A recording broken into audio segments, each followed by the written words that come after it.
আজিজুল বারী হেলাল ভাই, আপনি আমাদের সাথে যুক্ত হয়েছেন, সেজন্য আপনি আমাদের ধন্যবাদ জানবেন। আপনাকে শুভেচ্ছা এবং স্বাগত। ধন্যবাদ। আমাদের সাথে আরও রয়েছেন বাংলাদেশ সুপ্রিম কোর্টের আইনজীবী অ্যাডভোকেট মোহাম্মদ শিশির মনির। অ্যাডভোকেট মোহাম্মদ শিশির মনির সুনামগঞ্জের শাল্লা থেকে আমাদের সাথে যুক্ত হয়েছেন। আপনাকে অনেক ধন্যবাদ অ্যাডভোকেট শিশির মনির, আপনার ব্যস্ততা এবং অন্যান্য কাজকর্মের মধ্যেও আপনি আমাদের সময় দিয়েছেন, সেজন্য আপনি আমাদের শুভেচ্ছা এবং ধন্যবাদ জানবেন। আমি প্রথমেই একটু হেলাল ভাই আপনার কাছে যেতে চাই। হেলাল ভাই, আমরা একটু পুরনো প্রসঙ্গ ধরে, মানে আজ থেকে ঠিক এক সপ্তাহ আগে ডাকসু ইলেকশনটা হয়েছিল, ডাকসু ইলেকশনের এক ধরনের রেজাল্ট হয়েছে, তারপর আবার ডাকসু হয়েছে, এই ব্যাপারগুলি সবারই জানা। কিন্তু আমি সরাসরি প্রশ্ন করতে চাই যে এই ডাকসু ইলেকশনে অনেকেই বলছেন এক ধরনের ভরাডুবি হয়েছে ছাত্রদলের, যে ছাত্রদল অনেক বেশি স্ট্রং থাকার কথা, এইটার জন্য অনেকেই আবার দায়ী করে থাকেন যারা ছাত্রদলকে পরিচালনা করেছেন, অর্থাৎ সাবেক ছাত্র নেতাদের অনেক ক্ষেত্রে। সেই ক্ষেত্রে এই দায় আপনার উপরেও এসে পড়ে কিনা, এবং আপনি মনে করেন কিনা যে ছাত্র দল যে ক্যাম্পেইন করেছে বা ক্যাম্পেইনের মধ্যে যে বিষয়গুলি সামনে এনেছে সেগুলি ভুল ছিল, বা ছাত্রদের ভোট চাওয়ার ক্ষেত্রে, ভোট পরিকল্পনার ক্ষেত্রে ভুল ছিল, অথবা সারা দেশে বিএনপি যেসব কারণে সমালোচিত হচ্ছে, অর্থাৎ চাঁদাবাজি, দুর্নীতি, প্রশাসনের হস্তক্ষেপ, সেইটার প্রভাব হলো। আপনি কি মনে করছেন হেলাল ভাই? ধন্যবাদ। আপনি একটা প্রশ্ন করছেন, এটা অনেক তাৎপর্যপূর্ণ প্রশ্ন। এটা উত্তর দিতে গেলে আমাকে একটু সময় দিতে হবে। আমি বলতে চাচ্ছি যে আপনি বলছেন যে সাবেক ছাত্র নেতা বা বিএনপির উপরে দায় বর্তায় কিনা। আমি প্রথমে মনে করি যে victory has many father's but defeat is orphan. আপনি জানেন, এখন সেই ডিফিটটা কি ছাত্র দলের হয়েছে আর উইনটা কি ছাত্র শিবিরের হয়েছে, এই প্রশ্ন আমি প্রথমে যাব। দেখেন, ছাত্র শিবিরের নিজের নামে কিন্তু তিনি ইলেকশনটা করতে পারেননি, অর্থাৎ রাজনৈতিকভাবে ছাত্র শিবিরের জয়লাভ হয়েছে এটা কখনো বলা যাবে না। তাকে একটা ঐক্য করতে হয়েছে, সেই ঐক্যটা করেছে আপনার পরাজিত যে মাফিয়ারা ছিল ছাত্রলীগ, সেই ছাত্রলীগ ছাত্র শিবিরের মধ্যে যে ঐক্যটা গত 17 বছর ধরে তারা চালিয়ে যাচ্ছিল। অর্থাৎ আপনার গত 17 বছরে ছাত্র শিবির এবং ছাত্রলীগ ক্যাম্পাসে ছিল, কিন্তু ঢাকা বিশ্ববিদ্যালয়ের ছাত্রদল 1 সেকেন্ডের জন্য গত 17 বছর ক্যাম্পাসে থাকতে পারেনি। এইখানে ছাত্র শিবিরের একটা অ্যাডভান্টেজ পয়েন্ট রয়েছে। এবং দেখা গেছে 5ই আগস্টের পরে যখন পরিবর্তন হলো, তখনও ছাত্রলীগের সব ছেলেপেলে যে ক্যাম্পাস থেকে বেরিয়ে গেছে তা না, অধিকাংশ ছাত্রলীগের ছেলেরা ক্যাম্পাসে আবার ছাত্র শিবিরের সাথে ওই আগের মতো যোগবদ্ধ ভাবে ছিল। যেহেতু ছাত্র শিবির ক্যামোফ্লেজ করে ছাত্রলীগের মধ্যে ছিল, কিন্তু 5ই আগস্টের পর তারা তাদের পরিচয়টা বের করলো যে আমরা ছাত্র শিবির।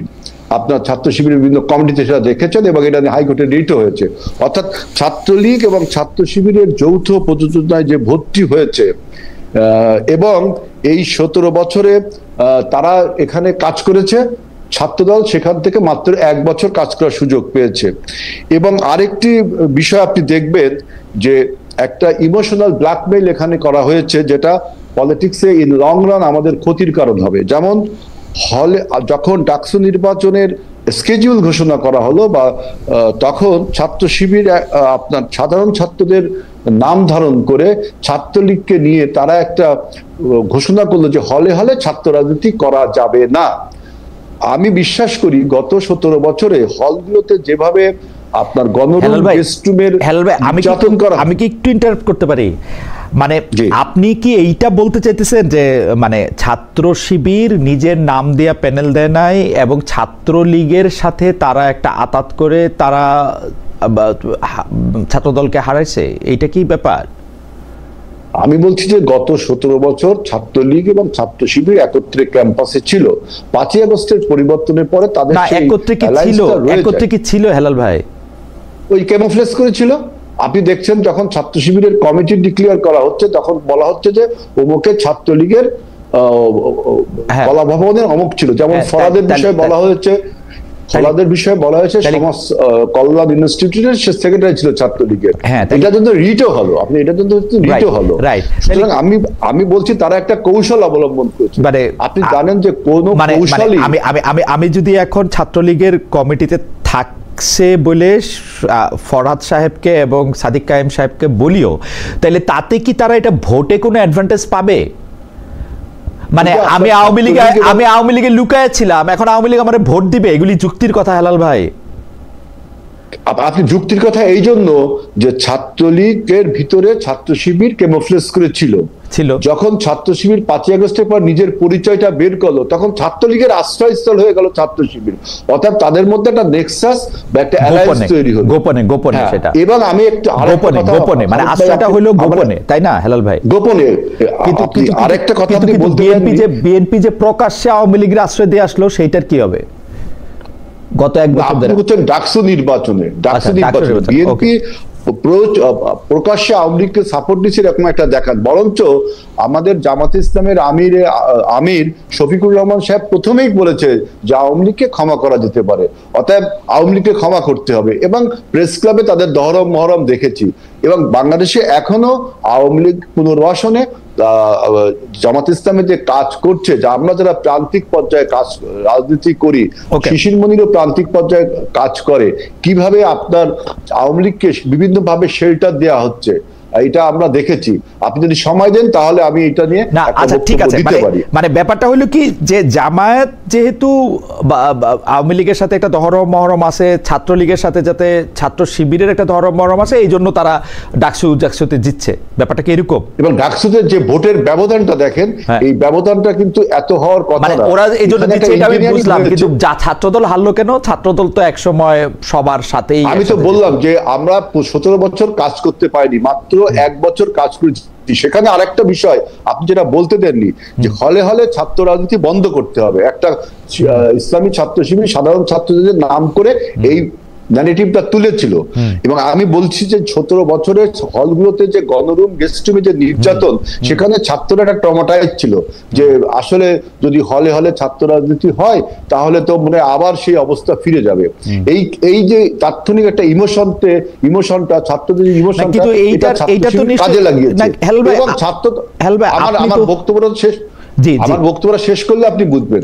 আমি যখন আমরা তখন লঙ্গার ভার্সন চিন্তা করলাম যে হলে হলে ছাত্র রাজনীতি না করলে ছাত্র রাজনীতির ভবিষ্যৎটা কি? আপনি খালি কোথায় করবেন? ক্যাম্পাসে কোথায়? ক্যাম্পাস বলতে তো হল। আপনি ঢাকা বিশ্ববিদ্যালয়ের ছাত্র, মানে হলের ছাত্র রাজনীতি বন্ধ করার যে অযৌক্তিক একটা কথা তারা বলেছিল, এবং ওইখানে একটা 17 বছরের যে ট্রমা ছাত্রদের, ওই আবেগটা ছাত্ররা তখন কাজ করেছে। কিন্তু ছাত্রদল বিপরীতে গেল, লঙ্গার ভার্সন চিন্তা করলো যে না, হলে হলে ছাত্র রাজনীতি করতে হবে, এই জন্য আমরা কমিটিও দিলাম। এইখানে ছাত্র শিবির বা ছাত্রলীগ একটা আপনার একটা তাৎক্ষণিক একটা ইমোশনকে তারা আমরা এটা বিস্তারিত আলাপে আসবো না, কিন্তু মোটামুটি ভাবে ছাত্র দলের ক্যাম্পেইনে কোনো ভুল ছিল না, ছাত্র দলের অন্য কার্যক্রমে বা কোনো ভুল ছিল না, বিএনপির কোনো সমালোচিত বা বিতর্কিত কোনো কার্যক্রমেরও কোনো প্রভাব ছিল না। যা মানে আমি বুঝলাম আর কি আপনার কথায়, যে ডাকসুতে এটা হচ্ছে কারণ ইসলামী ছাত্র শিবির আর ছাত্রলীগে এক হয়ে গেছিল, ছাত্র দলকে রাজনীতি করতে দেয় নাই, তারপরে হলে কমিটি করতে দেয় না, এই জন্যই তো, আর বাকি সব ঠিক ছিল।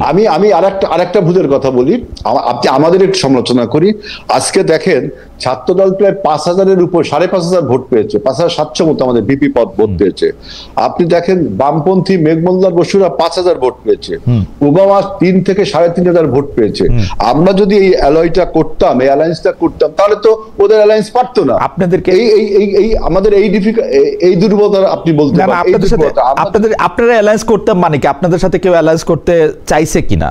চাইও তো নাই কেউ, সেটা অন্য বিষয়। এটা আমাদের বিষয়। আমরা অন্য জল দ্বারা আমার বক্তব্য শুনছে, আমাদের ওই যে আমরা যদি এই যে শিবির যে ছাত্রলীগের সাথে ঐক্যবদ্ধ হয়েছে, আমরা যদি যারা ইন্ডিপেন্ডেন্ট ইলেকশন, ছাত্রদল ইন্ডিপেন্ডেন্ট ইলেকশন করেছে, আমরা যদি অন্য সংগঠনের সাথে বামপন্থীর সাথে স্বতন্ত্রের সাথে ঐক্যবদ্ধ করতাম, তাহলে কিন্তু শিবির আপনার এত ম্যানিপুলেশন করার পরেও, এত ইঞ্জিনিয়ারিং করার পরেও জিততে পারতো না। ওকে, এই জায়গাটা আমাদের, আচ্ছা ঠিক আছে, এই দুর্বলতা আপনি, আমার মনে হয় হেলাল ভাই আমার মনে হয় যে হেলাল ভাই আপনি যা বলেছেন তা নিশ্চয়ই আপনি তবে ডাকসু নির্বাচনে কিন্তু আমরা সাধুবাদ জানিয়েছি, ধন্যবাদ জানিয়েছি, সেটা আপনি জানাইছেন, কিন্তু নেতাদেরকে ধন্যবাদ। কিন্তু হেলাল ভাই আমার মনে হয় যে আপনি আপনার বক্তব্যটা নিশ্চয়ই ভেবেচিন্তেই বলছেন, বা এটা আপনার দলের অবস্থান থেকে আপনি বলছেন, কিন্তু আমার কাছে মনে হয় যে যুক্তিগুলি আপনি দেখাচ্ছেন সেগুলি হয়তো আপনি আবার একটু রিভাইজ করবেন কিনা, একটু দেখবেন কিনা, কারণ আপনি যতদিন পর্যন্ত, এটা আপনার ব্যাপার, দর্শকরা শুনছে।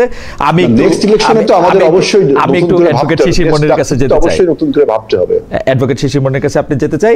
খালি আমি একটু বলে রাখি হেলাল ভাই, আপনি ইউনিভার্সিটিতে আমার শুধু বড় ভাই নন, আপনি বিভিন্ন বিষয়ে আপনার সাথে আমার অনেক কথা, আপনার যুক্তি আমার পছন্দ হয় না, এটা আমি খালি বলে রাখলাম আর কি।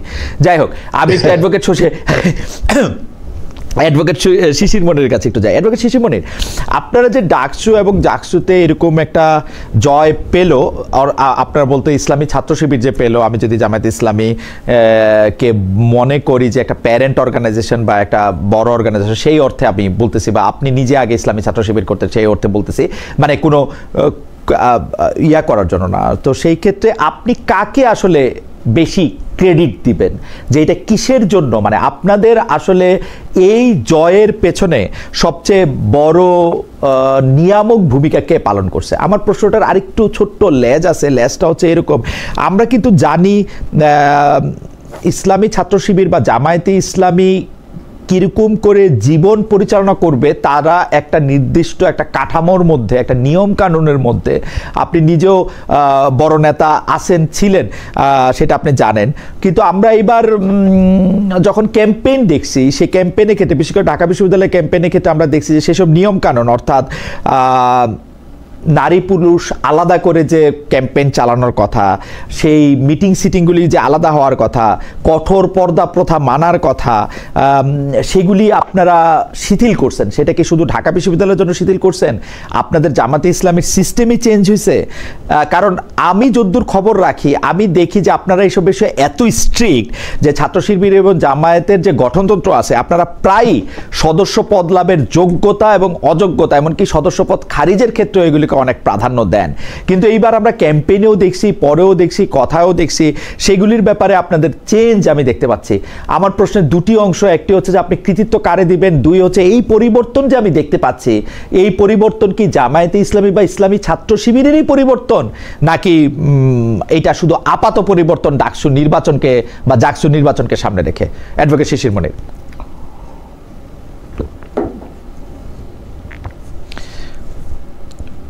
অ্যাডভোকেট শিশির মনিরের কানেকশনটা কি?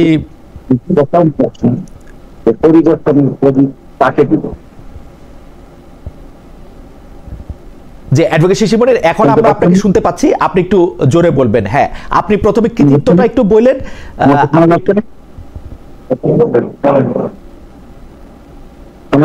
হ্যাঁ জি, বলেন।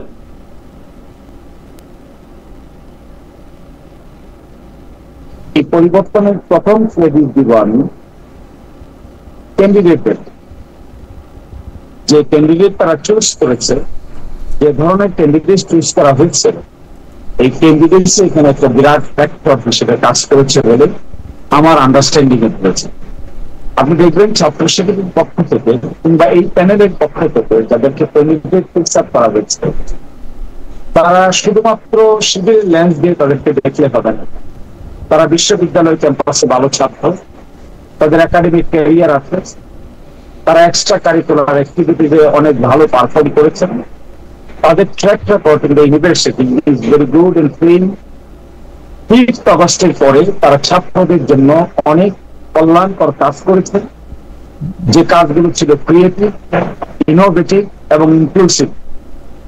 এই কাজগুলো করার মাধ্যমে তারা তাদের ক্রেডিবিলিটি প্রমাণ করেছে এবং এটা অ্যাকসেপ্টেড হয়েছে widely by the university students. এবং যে প্যানেলটা ঠিক করা হয়েছে, এই প্যানেলের মধ্যে একটা ইনক্লুসিভনেস ছিল।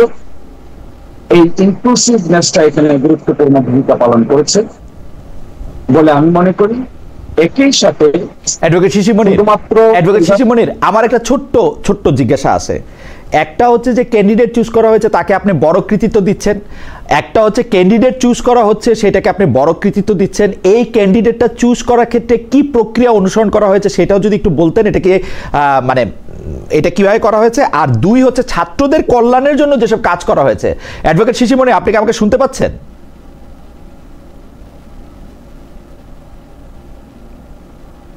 অ্যাডভোকেট শিশির, আপনি কি আমাকে শুনতে পাচ্ছেন? শুনতে পাচ্ছি। আমার 2টা প্রশ্ন, ক্যান্ডিডেটটা কিভাবে চুজ করা হয়েছে সেটাও যদি একটু বলতেন, প্রক্রিয়াটা কি অনুসরণ করা হয়েছে। 2, ছাত্রদের কল্যাণের জন্য ছাত্রদের কল্যাণের জন্য যে কাজগুলি করা হয়েছে সেইটার ব্যয় তো আছে কিছু। অনেকেই বলছেন যে কোটি কোটি কোটি টাকা জামায়াতে ইসলামী ছাত্র শিবিরকে দিয়েছে। এই ব্যাপারটাও যদি একটু আমাদের বলতেন যে এই টাকা আসলে কত টাকা খরচ হয়েছে, কিভাবে এই টাকাগুলি এসেছে এই ছাত্রদের কাছে। জনাব শিশিরমণির। আপনি আমাকে প্রথম যে 2টা প্রশ্ন করেছিলেন, আপনি আমাকে প্রথম যে 2টা প্রশ্ন করেছিলেন তার উত্তর আমি দিতে পারি নাই। না না, সেইটার মধ্যে থেকেই উত্তর। আপনি বলেছেন যে আমি বলেছি যে বিজয়ের জন্য আপনি কাকে কৃতিত্ব দিবেন, সেটার মধ্যে আপনি বলছেন যে ক্যান্ডিডেট চুজ করা হয়েছে খুবইটা, আর ছাত্রদের কল্যাণের জন্য কাজ করা হয়েছে। আমি জাস্ট স্পষ্ট করলাম যে ক্যান্ডিডেট চুজ করাটা কিভাবে হয়েছে, আর ছাত্রদের কল্যাণের জন্য যে টাকাগুলি ব্যয় করা হয়েছে সেগুলি কোত্থেকে এসছে বা কত টাকা ব্যয় করা হয়েছে।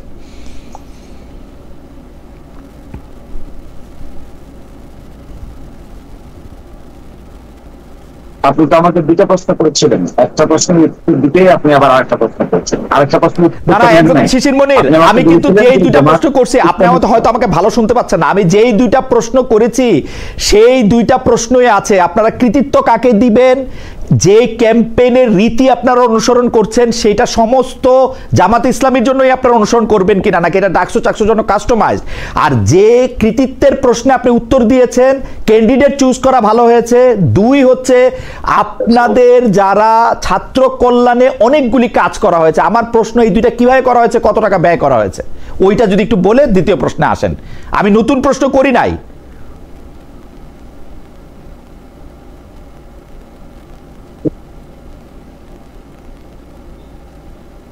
মাঝখানে যদি আপনি আমাকে আটকাই দেন তাহলে উত্তর দিতে পারবো না, তাহলে আপনার কথাই আমাকে শুনতে হবে। আচ্ছা দেন উত্তর দেন,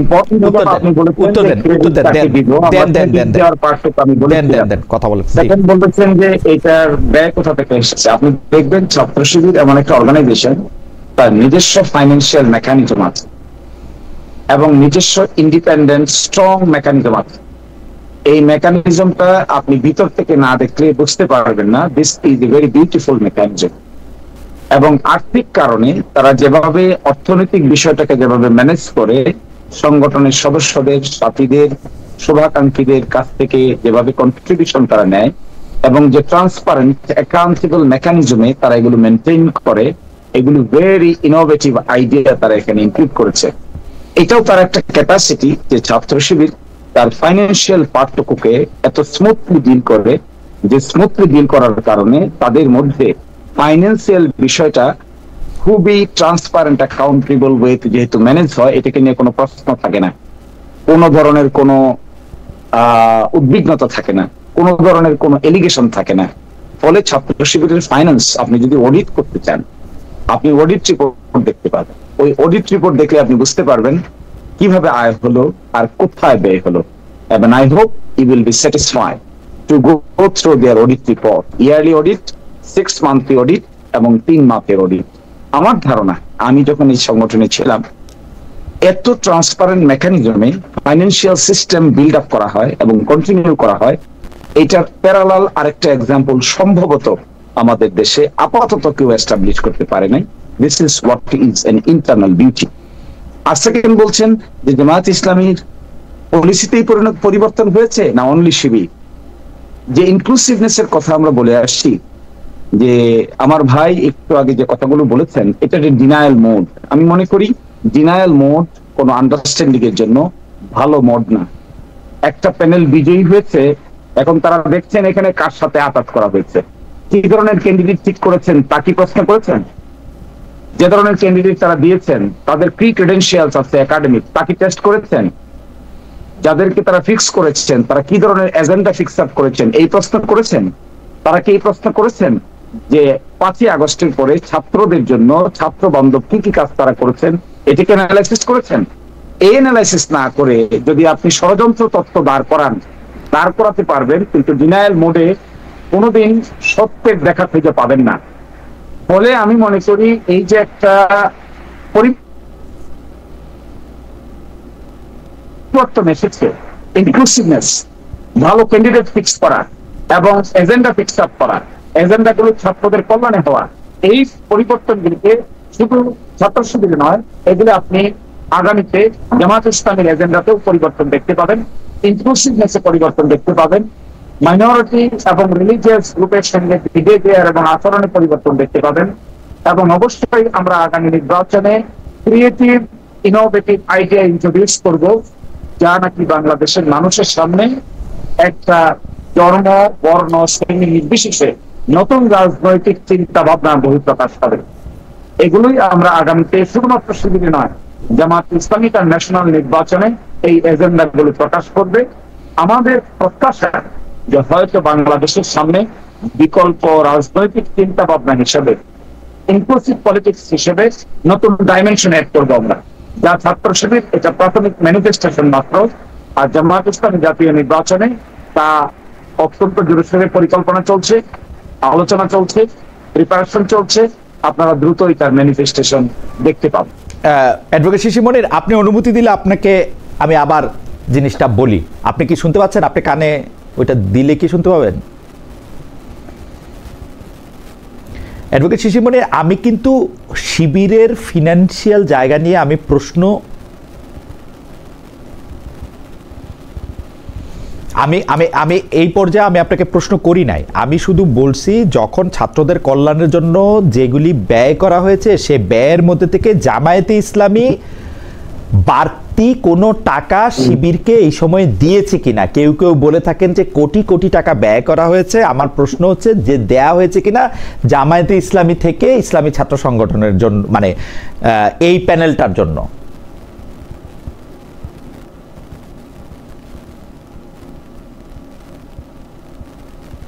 ডাকসু ইলেকশনকে সামনে রেখে অ্যাডভোকেট মনির, আপনি কি আমাকে শুনতে পাচ্ছেন? জি শুনতে পাচ্ছি আমি, প্লিজ বলেন। ডাকসু এবং ডাকসু ইলেকশনকে সামনে রেখে, বিশেষ করে ডাকসু ইলেকশনকে সামনে রেখে ছাত্রদের কল্যাণের জন্য যে ব্যয় করা হয়েছে সে ব্যয়ের নির্বাহের জন্য জামায়াতে ইসলামী এই ছাত্র সংগঠনকে কোনো বাড়তি টাকা দিয়েছে কিনা, দিলে সেটার পরিমাণ কত? না, জামায়াতে ইসলামী বাড়তি কোনো পয়সা ছাত্র শিবিরকে তার নির্বাচন পরিচালনার জন্য দেয়নি। ছাত্র শিবির তার নিজস্ব মেকানিজমে যে ফান্ড রেইজ করেছে সেই ফান্ডেই যথেষ্ট ছিল নির্বাচন পরিচালনা করার জন্য। এবং এই ক্ষেত্রে আমরা যারা অতীতে ছাত্র শিবির করেছি, আমরা আমাদের সাধ্যমতো সবাই এই ফান্ডে ডোনেট করেছি। দেশের বাইরে যারা অতীতে ছাত্র শিবির করেছেন তারাও এখানে সাধ্যমতো ভালো পরিমাণ পয়সা ওই প্রয়োজন অনুযায়ী ডোনেট করেছেন।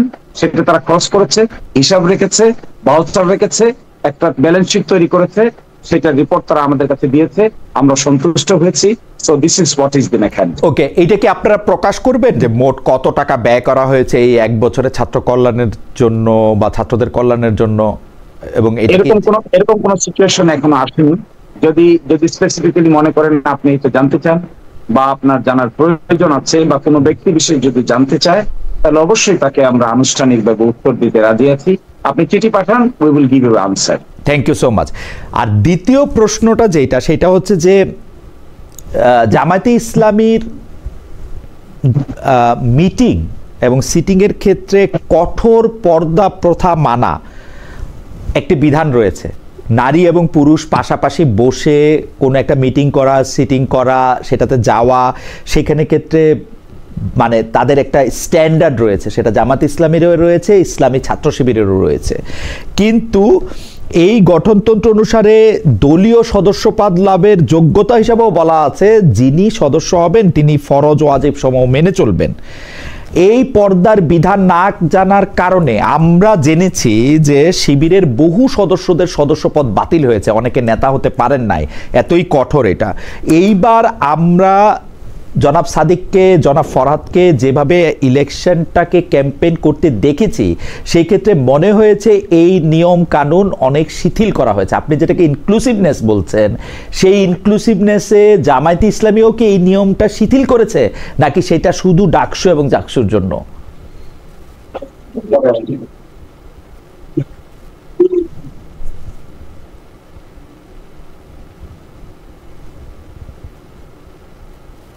অ্যাডভোকেট মনির, আপনি যেটা বলছেন, জি আপনি যে কথা বলছেন যে এখানে ফরজ এবং ওয়াজিবকে শিথিল করা হয়েছে, আচ্ছা কে কি পোশাক পরবে আর কে কি পোশাক পরবে না এটা ডিটারমিন করার দায়িত্ব তো আমার বা আপনার নয়।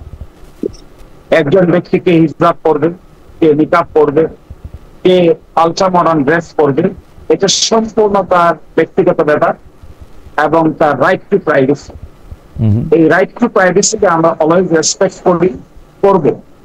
এখন এই ছাত্রদের প্যানেলে, যাকে ইনক্লুসিভ প্যানেল হিসেবে একটি প্যানেলের সম্পাদকীয় পোস্টে তিনি অংশগ্রহণ করেছেন, তার পছন্দ মতো তিনি পোশাক করেছেন এবং প্রটোকল অনুযায়ী তিনি যেখানে বসবেন সেখানে তাকে বসতে দেওয়া হয়েছে, তিনি বসবেন সেখানে। তাতে তো ছাত্র শিবিরের নীতি পদ্ধতিতে কোনো ধরনের পরিবর্তনের প্রয়োজন আছে বলে আমরা মনে করি। পার্লামেন্টের মেম্বার ছিলেন আমরা, পার্লামেন্টের মেম্বার থাকা অবস্থায়, মিনিস্টার থাকা অবস্থায় আমাদের মন্ত্রীরা, মিনিস্টাররা পার্লামেন্ট পরিচালনা করেছেন, সেখানে মন্ত্রী হিসেবে দায়িত্ব পালন করেছেন, পার্লামেন্টারি স্ট্যান্ডিং কমিটির নীতিকে উপস্থাপন করেছেন, সেখানে নারী পুরুষ নির্দিষ্ট অংশগ্রহণ করেছেন। এই যে পাবলিক ডোমেইনে জামায়াতে ইসলামী পাবলিক ডোমেইনে পার্টিসিপেট করছে, অন্যের রাইটকে এক্সারসাইজ করার জন্য রেসপেক্ট করছে, রাইট টু প্রাইভেসিকে প্রোটেক্ট করছে, আমি তো মনে করি this innovative ideas and thoughts should be welcome by each and everyone. এবং এই ক্ষেত্রে ছাত্র শিবির বা জামায়াত ইসলামীর ব্যক্তিগত পন্থা মানার যে বিধান তা নিশ্চয়ই শিথিল না করেও পাবলিক ডোমেইনে এই সমস্ত কাজ করতে ছাত্র শিবিরের গঠনতন্ত্রে কোনো বাধা নেই, জামায়াত ইসলামের গঠনতন্ত্রের কোনো বাধা নেই।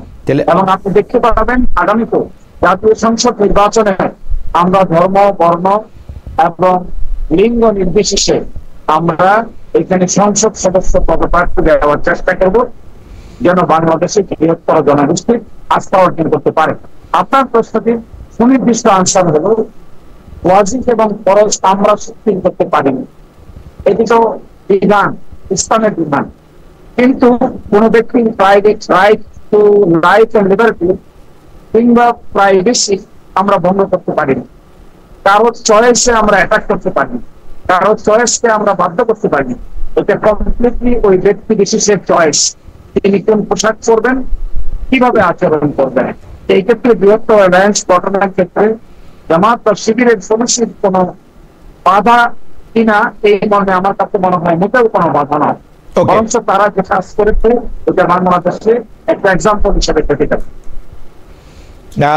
আমার মনে হয় যে আপনার ভয়েস একটু অস্পষ্ট, তারপরও আমি কারণ হচ্ছে যে আমাদের সাথে আমাদের দর্শকরা প্রশ্ন করছেন যে অ্যাডভোকেট শিশির মনির আসলে অনেক দূর থেকে, শাল্লা থেকে আমাদের সাথে যুক্ত হচ্ছেন এবং তিনি নিজে নিজে আমাদের সাথে যুক্ত হয়েছেন, আমাদের প্রডিউসার ওখানে যেতে পারেন নাই, সেই জন্য সাউন্ডের একটু অসুবিধা, তবে সেই সাউন্ডটা একটু ঠিক করে নেবেন। আমি যে যতটুকু জনাব শিশির মনিরকে বুঝলাম সেইটার মধ্যে তিনি বলতে চাইলেন যে এটা কে কি কোন পোশাক পরবে, কিভাবে ক্যাম্পেইন করবে, এটা তার নিজস্ব প্রাইভেসির জায়গা, এখানে জামাত শিবিরের আলাদা করে কোনো কিছু বলার নাই, পরিবর্তনের কোনো জায়গা নাই, এটা ইনক্লুসিভনেস। এবং আমি যতদূর বুঝেছি, correct me if I am wrong advocate Shishir Monir, তার মানে জামায়াতে ইসলামীও তার ক্যাম্পেইনের ক্ষেত্রে, আমরা কিন্তু গত কয়েক দশক ধরে জামায়াতে ইসলামী যখন ইলেকশনে ক্যাম্পেইন করেছে তখন কিন্তু এটা আমরা দেখি নাই। আমরা ক্যাম্পেইনের মধ্যে আমার এই প্রশ্নটার কারণে হচ্ছে যে জামায়াতে ইসলামীর যে সচরাচর ক্যাম্পেইন, সেই ক্যাম্পেইনের সাথে বিশ্ববিদ্যালয়ের ডাকসুর ক্যাম্পেইনের একটি স্পষ্ট তফাৎ ছিল। আপনি যেটা বলছেন সেই রকমভাবেই আসলে ডাকসুর ক্যাম্পেইন পরিচালিত হয়েছে, ডাকসুর ক্যাম্পেইন পরিচালিত হয়েছে। জামায়াতে ইসলামীকে আমরা এরকম আগে দেখি নাই, তার মানে জামায়াতে ইসলামীও এইটা এরকম একটা ক্যাম্পেইনকে এখন স্বাগত জানাচ্ছে, যেখানে আসলে নারী পুরুষকে কে কি পোশাক পরবে, কিরকম করে ক্যাম্পেইন করবে, আলাদা মিটিং করবে কিনা, আলাদা সিটিং করবে কিনা, সেরকম কোনো বাধ্যবাধকতা এখন আর তেলে নাই, তাই তো?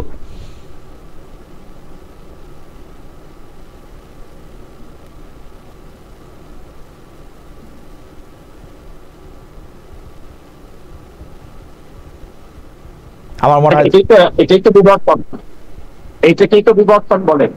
এবং সময়ের প্রেক্ষাপটে আপনি আপনার প্রোগ্রাম, চিন্তা চেতনাকে ঢেলে সাজাবেন, এইটাও ইসলামের একটা বিধান। আপনি উইল নট বি স্ট্রিক্টিভ।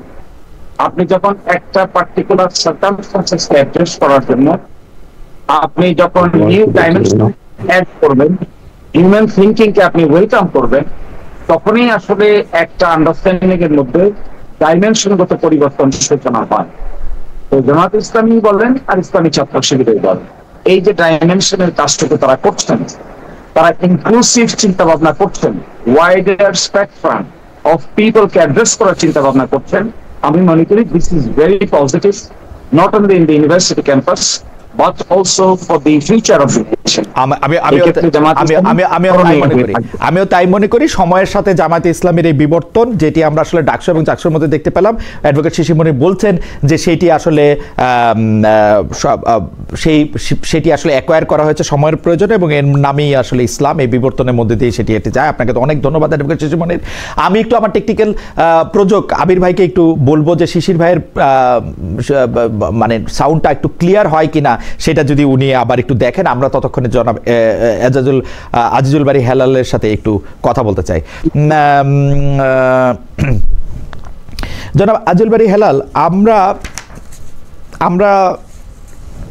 আমরা দেখতে পাচ্ছি যে নানা কারণে এমন একটা সময় এসছে যখন এইটা মনে হচ্ছে যে বিএনপি নিজেদের মনে করছে যে তারা ভবিষ্যতের নির্বাচনে তারা পাশ করে গেছে বা তারাই আসলে বাংলাদেশে সরকার গঠন করবে। অন্যদিকে যারা অন্যান্য রাজনৈতিক দল আছে তারা মোটামুটি সবাই বিএনপির এগেইনস্টেই একটা মোর্চা বা দল বা একটা জোট গঠন করতে যাচ্ছে। বিএনপি কি বাংলাদেশের রাজনীতিতে বারবার জাতীয় সরকারের কথা বললেও মাঠের রাজনীতির কারণে বা তৃণমূলের রাজনীতির কারণে বিএনপি কি একা হয়ে পড়লো? আপনার রাজনৈতিক বিশ্লেষণ কি? না, বিএনপি একা হয়ে পড়বে কেন? বিএনপি আপনার তার সাথে যে যারা 24-এর গণ অভ্যুত্থানে আমাদের যে জোট ছিল সেটা এখনো আছে। নির্বাচনের সময় সে দেখা যাবে যে জোটটা কিভাবে কি হয়। আমি একটু খালিদ ভাই আমাকে একটু বলতে দেন যে শিশির মনির যে কথাটা বললো যে ইসলাম পরিবর্তনশীল, ইসলাম বিবর্তন হচ্ছে, এই কথাটা কি ইসলামী স্কলাররা বা ইসলামে এটা কি রাইট যে ইসলাম পরিবর্তনশীল কোন ধর্ম? ইসলাম কি আপনার বিবর্তন না, নির্দিষ্ট একটা আপনার নিয়ম এবং নীতি আছে। আপনি যে কথাটা বললেন যে ইসলামী ছাত্র শিবিরের প্যানেলে অর্থাৎ সমন্বিত ছাত্র ঐক্য, যেটা ওই প্যানেলে 3টা আমাদের ছাত্রী বোন ছিল, তারা হেজাব ছাড়া। আমি প্রশ্ন করেছিলাম একটা টেলিভিশন টক শোতে যে এই ব্যাপারে জামাত ইসলাম কি বলে, যেখানে ইসলামে ম্যান্ডেটরি হিজাব। এখন আপনি আমাকে বাধ্য করতে পারেন না, আমি এটা এগ্রি করি, কিন্তু আপনি যখন বলবেন যে বাংলাদেশ ইসলামী ছাত্র শিবির, সেইখানে আপনি পর্দা ছাড়া বা অন ইসলামিক কোনো কিছু করবেন, তাহলে আপনি ইসলাম নামটা ব্যবহার করতে পারবেন না। আপনি বাংলাদেশ ছাত্র শিবির বলেন, আমার কোনো সমস্যা নেই। যখনই ইসলামের ট্যাগটা লাগাবেন তখন কিন্তু আপনি এই জোর তো আপনি করতে পারেন না যে আপনি দেখেন আমি আপনাকে দেখি আপনি কি না, এটা আপনি বলতে পারেন না কেন? আমার যুক্তিটা আপনি শোনেন। কারণ হচ্ছে যে তুরস্কে, মিশরে, ওইখানেও তো প্রচুর ইসলামী দল আছে যারা ইসলামী দল নামে দল পরিচালনা করেন। তো এখন তারা কিরকম পোশাককে পরবেন, কিভাবে তারা তাদের আন্দোলন ক্যাম্পেইন পরিচালনা করবেন, তারা এটা ঠিক করেন। অ্যাডভোকেট শিশির মনির এই যে অ্যাডাপশন, প্রয়োজনে যে অ্যাডাপশনের কথা, সেই অ্যাডাপশনের কথা বলেছেন, এটা কি আসলে খুব ভুল বলেছেন? ইসলাম পারমিট করে? ইসলাম কি তুরস্ক মডেল? ভাই ইসলাম তো মিশর মডেল, ইসলামের তো নিজস্ব মডেল আছে। না, ইসলামের নানা রকম মডেল আছে কিন্তু হেলাল ভাই, মানে এটা আপনি শিশির মনি এগ্রি করে ইসলাম পরিবর্তনশীল। আপনি তুরস্ককে ফলো করবেন, মিশরকে ফলো করবেন, ডাজ নট মিন যে ইসলামকে ফলো করলেন।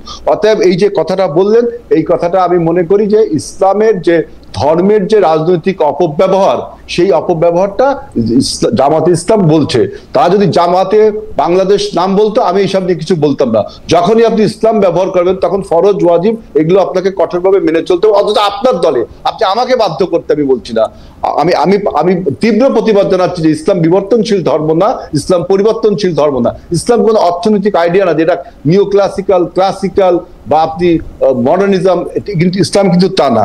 আর একটা বলছে যে দেখেন, আপনি ছাত্র সংসদ নির্বাচনে যে অর্থের প্রভাব খাটিয়েছেন তা আপনি স্বীকার করলেন, তাহলে আবার আপনি কিভাবে বলেন যে আগামী জাতীয় নির্বাচনে বা আমাদের যে কোনো জাতীয় নির্বাচনে জামাতে ইসলামের যে অর্থের প্রভাব এবং সে অর্থের উৎসর সন্ধান কিন্তু বাংলাদেশের মানুষ তাহলে জানতে চায় যে আপনি যে ঢাকা একটা উনি তো অর্থের ব্যবহারটা স্বাগত জানালেন। আপনি চিঠি দেন, উনি জানাই দিবে তো, উনি তো বলেন না যে উনি এটা লুকিয়ে রাখবে।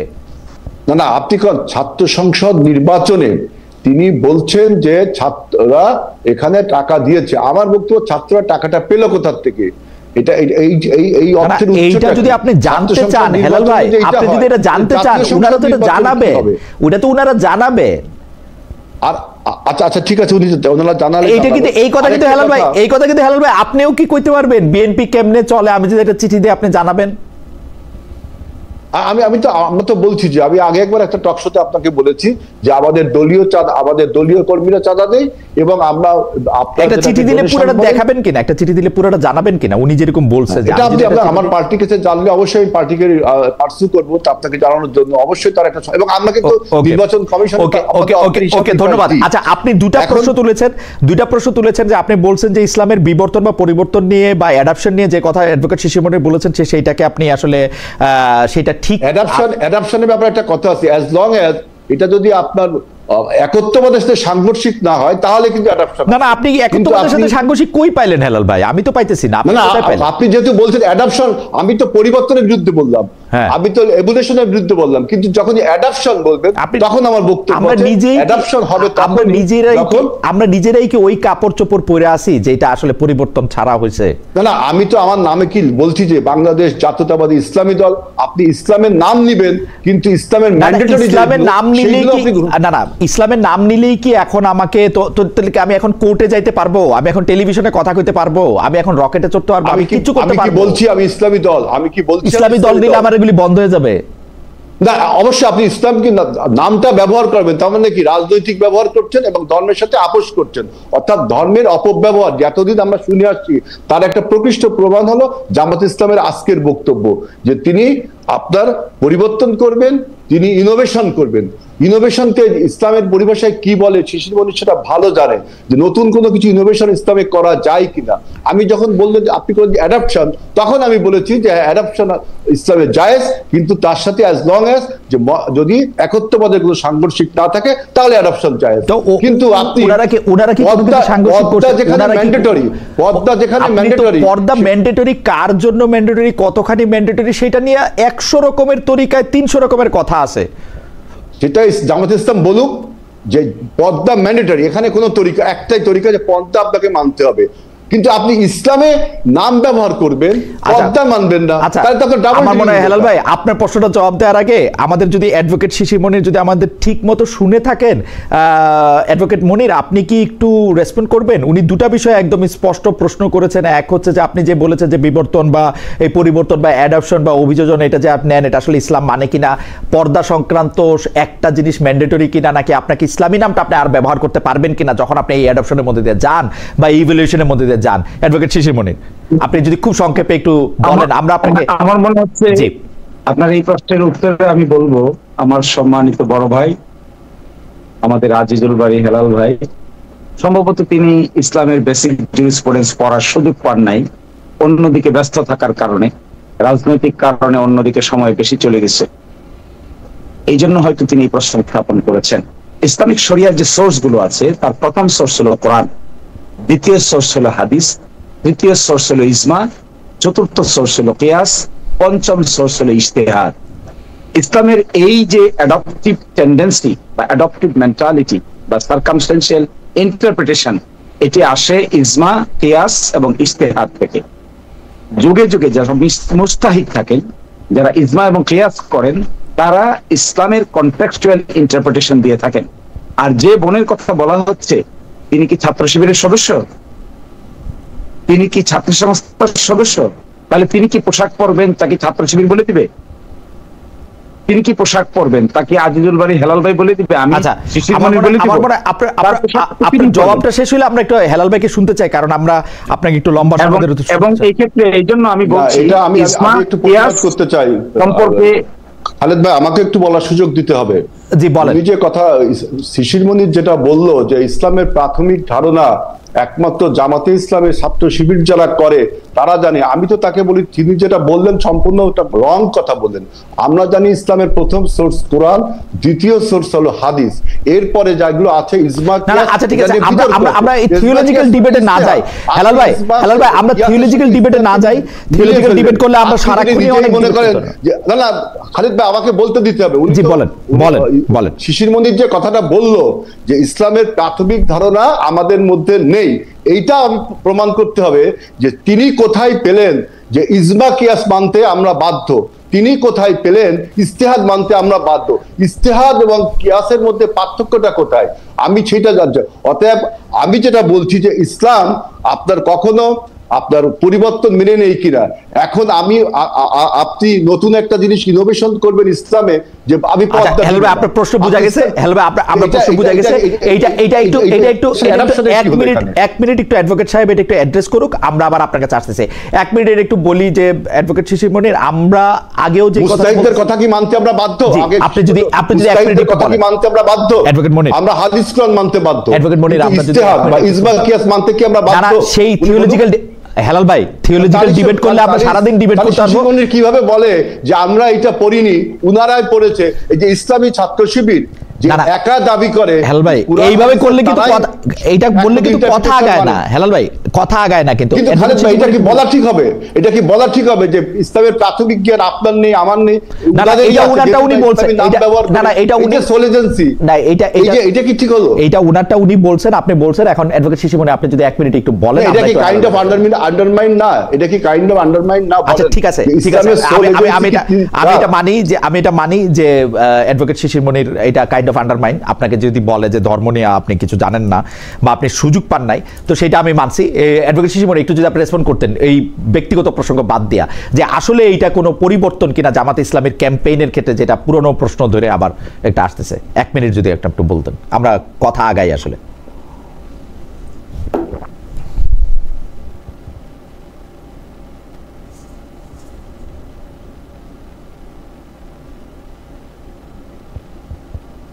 অ্যাডভোকেট মনির, কি আপনি শুনতে পাচ্ছেন আমাকে?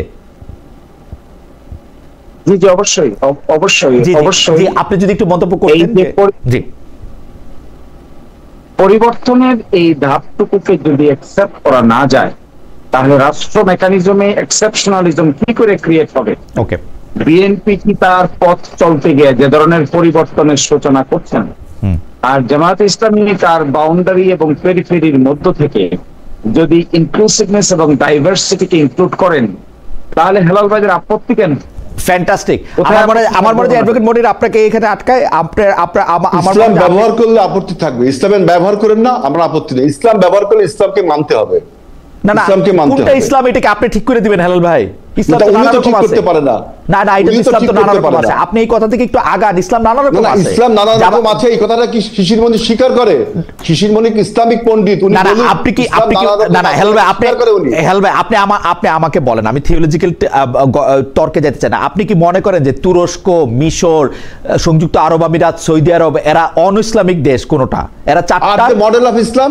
না না, আর দ্য মডেল অফ না না, তারা সবাই ইসলাম। আমি সেটাই বলতেছি, তারা সবাই ইসলাম। তারা তো মালয়েশিয়া, ইন্দোনেশিয়া, তারা কি মডেলটা কি? ইসলামের রাসূলুল্লাহ সাল্লাল্লাহু আলাইহি ওয়াসাল্লাম ইসলামের মডেল।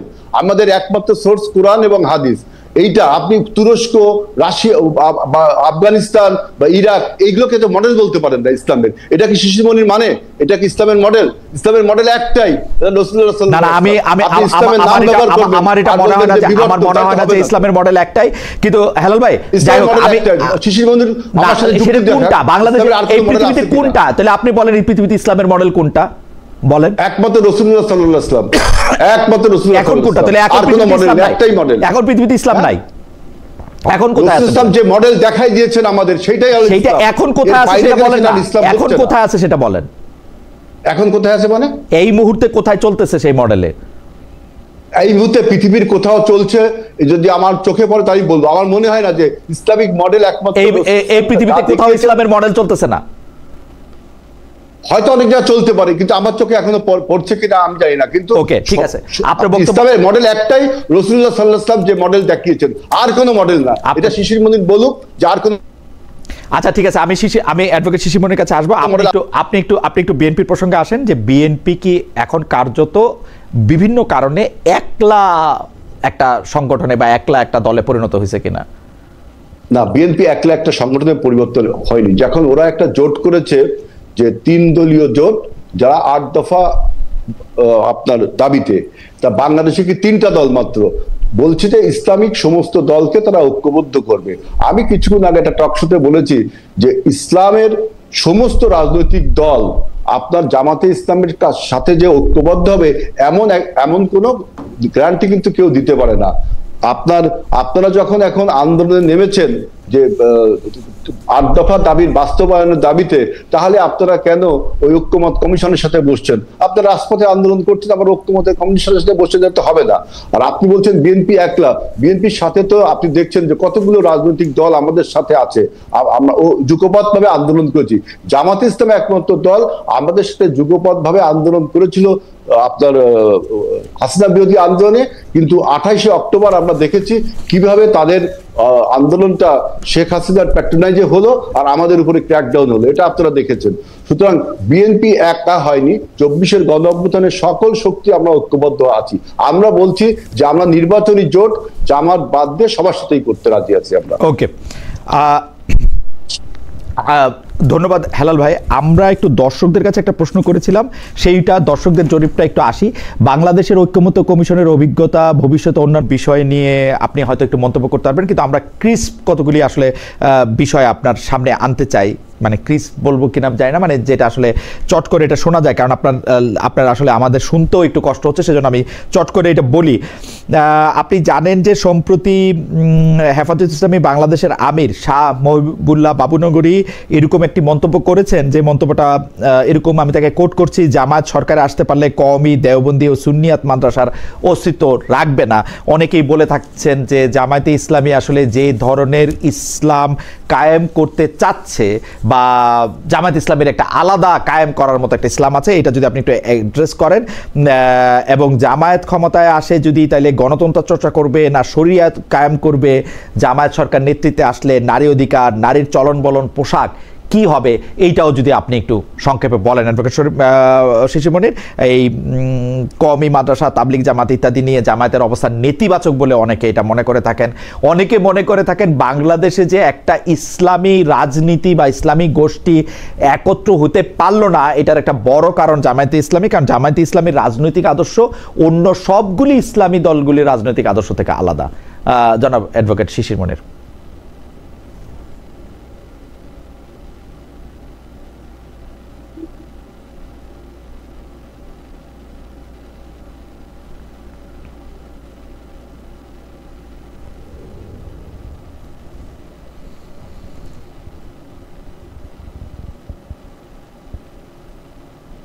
এখানে একটি কথা শুধু আমি হেলালদের কথার জবাবে আমি বলতে চাই যে ঐক্যমত্য কমিশনে আমরা আলোচনা করেছি, তাহলে আমরা রাস্তায় গেলাম কেন, আন্দোলন করলাম কেন? তিনি প্রশ্ন করেছেন আন্দোলন করছে কেন। আমি তো মনে করি বিএনপি ঐক্যমত্য কমিশনে নেগেটিভ রাজনীতি করছে। বিএনপিকে এই নেগেটিভ রাজনীতি থেকে সরে আসতে হবে। এই নেগেটিভ রাজনীতি যদি সরে না আসে, তার ফলশ্রুতিতে দেশে যা হবে তার পূর্ণাঙ্গ দায় দায়িত্ব বিএনপিকে নিতে হবে। আমি ঐক্যমত্য কমিশনের একজন সদস্য, আমি সেখানে দিনের পর দিন আলোচনা করে দেখেছি। বিএনপি কোনো পজিটিভ কনস্ট্রাকটিভ আলোচনা করতে চায় না। বিএনপির সংস্কার প্রক্রিয়াকে পাশ কাটিয়ে দিতে চায়। বিএনপি সেখানে জুলাই অভ্যুত্থানকে স্বীকৃতি দিয়ে সাংবিধানিক ভিত্তি রচনা করতে চায় না। তাদের আর্গুমেন্ট হলো তারা নতুন করে পার্লামেন্ট নির্বাচনের পরে এইগুলো সম্পর্কে আলোচনা করবেন। যখনই ঐক্যমত্য কমিশনে ইমপ্লিমেন্টেশনের ব্যাপারে কথা আসলো, তখনই আমরা দেখতে পেলাম বিএনপির পক্ষ থেকে বাধা দেওয়ার চেষ্টা করা হচ্ছে। তারা নানান আর্গুমেন্ট করছেন। কনস্টিটিউশনালি ভায়াবল যে সমস্ত পদ্ধতি, আমরা সেগুলো বাতিয়ে দেওয়ার চেষ্টা করেছি। আমরা সেগুলি বলেছি ক্যাটাগরিক্যালি কিভাবে কি করতে হবে। অথচ এই বিএনপি 1977 সালে শহীদ প্রেসিডেন্ট জিয়াউর রহমানের আমলে তারা যে বোল্ড স্টেপ নিতে চেয়েছিল, বোল্ড স্টেপ নিয়েছিল, সেখান থেকে তারা কমপ্লিটলি এখন সরে যেতে চাচ্ছে। অর্থাৎ তারা তাদের অতীত সম্পর্কেই এখন কিছুটা বেওয়াকিফ হয়ে গেছে। আমি মনে করি বিএনপির এই রাজনীতি ভুল। বাংলাদেশের কনস্টিটিউশনের যে এনট্রান্সমেন্ট আছে, এই এনট্রান্সমেন্টের পলিটিক্স এর ক্ষেত্রে this is a dangerous politics in my view and my humble view also. এই নেগেটিভ পলিটিক্স করলে বাংলাদেশের জেনারেশন জি কতটুকু রিয়াকশন দেখাবে আমি জানি না, সেটা নির্বাচনেই বোঝা যাবে। So my humble request to my senior brother not to engage in negative politics, rather to see proper, constructive, innovative politics.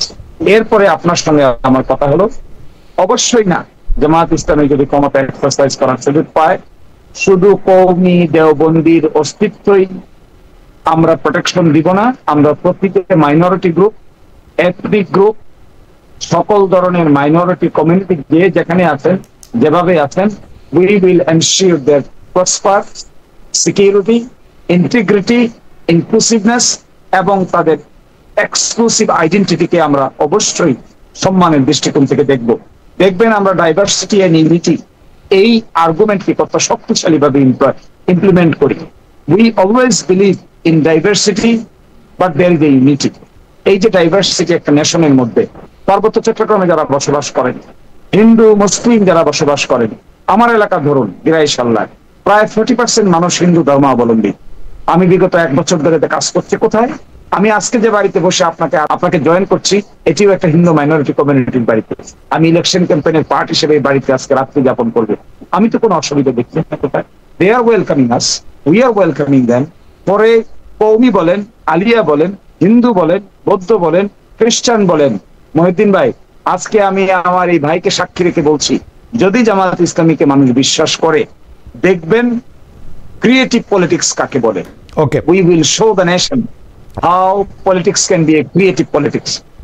আমার মনে হয় যে অ্যাডভোকেট শিশিমণি, আমি শুধু আপনাকে আবার এটা লাইভে শুনতে হচ্ছে সেজন্য ইন্টারেস্টে আমি শুধু দুইটা প্রশ্ন এখানে করে রাখি। মানে এই 1 বছর সময়, মানে 5 আগস্টের পরে এখন 1 বছর 1.5 মাসের মতো সময় পার হয়েছে। এই সময়টুকুতে যদি জামায়াতে ইসলামী ক্ষমতায় থাকতো, তাহলে যে মাজারগুলি ভাঙচুর করা হয়েছে, সেই মাজারগুলি ভাঙচুর করার ক্ষেত্রে সরকারের পক্ষ থেকে কি বেশি প্রোটেকশন দেওয়া হতো? কয়েকদিন আগে যে আমরা